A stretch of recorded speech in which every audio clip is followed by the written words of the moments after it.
ख़बर वास शेयर कई पिया मलीर में एक गरमा शख्स जो फाहो खादल लाश हथायो आहे। इतला ते पुलिस पहुंची लाश खण अस्पताल मुंतकिल कयो। शराफी कोट भरसा मानसेरा कॉलोनी में गरमा फाहो खादल लाश हथायो। पुलिस जो चवण आहे त फोतीअ जी सुञाणप अब्दुल खान नाले सां थी आहे।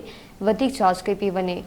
अहम ख़बर असां शेयर कयूं पिया मलीर में एक घर में एक शख्स जो फाहो खादल लाश मिलियो आहे। इतला ते पुलिस पहुंची लाश खण अस्पताल मुंतकिल कयो।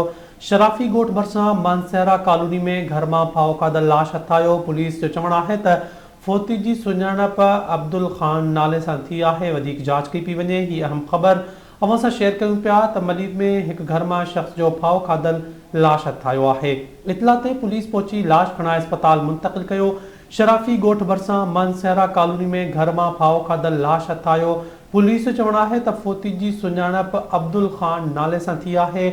वधीक जांच कई पई वञे। मलीर में ख़बर वासां शेयर कई पिया एक घर में शख्स जो फाहो खादल लाश हथायो आहे। इतला ते पुलिस पहुंची लाश खण अस्पताल मुंतकिल कयो। शराफी कोट भरिसां मानसेरा कॉलोनी में घर में फाहो खादल लाश हथायो।